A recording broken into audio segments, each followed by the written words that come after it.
বৈষম্য বিরোধী ছাত্র আন্দোলনে শহীদ সৈয়দ রাজুর মাগফিরাত কামনায় কবর জিয়ারাত ও বিশেষ দোয়া মোনাজাতের আয়োজন করেন রামগঞ্জ উপজেলা বিএনপি ও সহযোগী সংগঠনের নেতৃবৃন্দরা। শনিবার 17 আগস্ট সকালে রামগঞ্জ উপজেলার 1 নং কাঞ্চনপুর ইউনিয়নের পশ্চিম শেখপুরা সৈয়দ বাড়িতে সৈয়দ রাজুর মাগফিরাত কামনায় এই দোয়া মোনাজাতের আয়োজন করা হয়। এই সময় বিএনপির নেতাকর্মীরা তার পরিবারেরও খোঁজখবর নেন। উল্লেখ্য, গত 20 জুলাই বৈষম্য বিরোধী ছাত্র আন্দোলনে ঢাকা সাইনবোর্ড এলাকায় গুলিবিদ্ধ হয় সৈয়দ রাজু। পরে 22 জুলাই চিকিৎসাধীন অবস্থায় রাজুর মৃত্যু হয়। দোয়া মোনাজাতে উপস্থিত ছিলেন রামগঞ্জ উপজেলা বিএনপির সাবেক সাধারণ সম্পাদক ও লক্ষ্মীপুর জেলা বিএনপির সদস্য বিপি আব্দুর রহিম। ঢাকার রাজপথে সাইনবোর্ড নামক স্থানে পুলিশের গুলিতে নির্মমভাবে শহীদ হয়েছেন। আমরা ইতিমধ্যে তার কবর জিয়ারত করেছি। এই গণতান্ত্রিক আন্দোলনে যারা শহীদ হয়েছে প্রত্যেকের জন্য আমরা দোয়া করেছি। মহান আল্লাহ পাক যেন তাদের প্রত্যেককে শহীদি মর্যাদা দান করেন।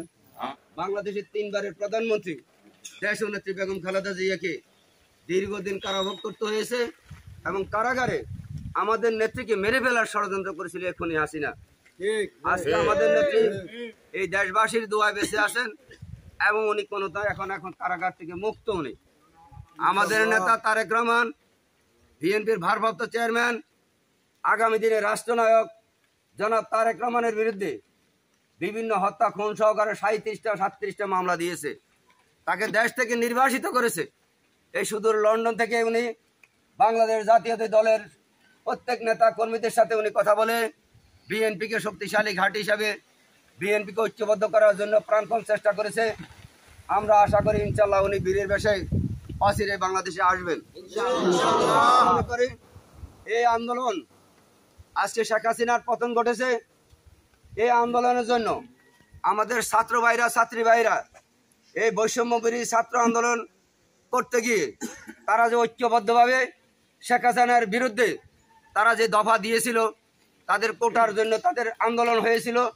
সেই কোটার পর সর্বশেষ এটাকে দমন নিপীড়ন চালাইতে গিয়ে এই খুনি হাসিনা পুলিশের গুলি পুলিশকে লেলিয়ে দিয়ে আমাদের অনেক ছাত্র ছাত্রী ভাই এবং বোনদেরকে সেদিন গুলি করে হত্যা করেছে। শিশু কিশোর থেকে শুরু করে কোলের শিশু এই পুলিশের গুলি থেকে রক্ষা পায় নাই, রেহাই পায় নাই। উপজেলা বিএনপির সাবেক যুগ্ম সাধারণ সম্পাদক মহিবুর রহমান পাটোয়ারি, উপজেলা যুব দলের সাবেক সভাপতি ও লক্ষ্মীপুর জেলা সদস্য গিয়াসউদ্দিন পলাশ। আপনাদের কাছে একটি মাত্র আহ্বান থাকবে এই মোস্তাফিজুর রহমান রাজু সহ বাংলাদেশের গণতান্ত্রিক আন্দোলন করতে গিয়ে এবং বাংলাদেশের যারা স্বাধীনতা সার্বভৌমত্ব রক্ষার দায়িত্বে নিয়োজিত 57 জন সেনা কর্মকর্তা, বিডিআর হত্যা, হেফাজত হত্যা সহ এই ছাত্র জনতা আন্দোলন করতে গিয়ে দ্বিতীয় মুক্তিযুদ্ধ সংগঠিত করতে গিয়ে যারা নিহত হয়েছেন, শহীদ হয়েছেন, তাদের বিচার না হওয়া পর্যন্ত, শেখ হাসিনার ফাঁসি না হওয়া পর্যন্ত, দেশনেত্রী বেগম খালেদা জিয়ার সরকার এদেশে প্রতিষ্ঠিত না হওয়া পর্যন্ত আপনারা ঘরে ফিরে যাব না। আপনারা ঘরে ফিরে যাব যেদিন এই দেশে গণতান্ত্রিক আন্দোলনের নেত্রী, গণতান্ত্রিক আন্দোলন করতে গিয়ে যিনি দীর্ঘদিন কারাবরণ করেছিলেন অন্যায়ভাবে, সেই নেত্রী যেদিন দেশনেত্রী বেগম খালেদা জিয়া সরকার এদেশে প্রতিষ্ঠিত হবে সেই দিন আমরা ঘরে ফিরে যাব। এর আগে দেশে শান্তি শৃঙ্খলা আপনারা রক্ষা করবেন।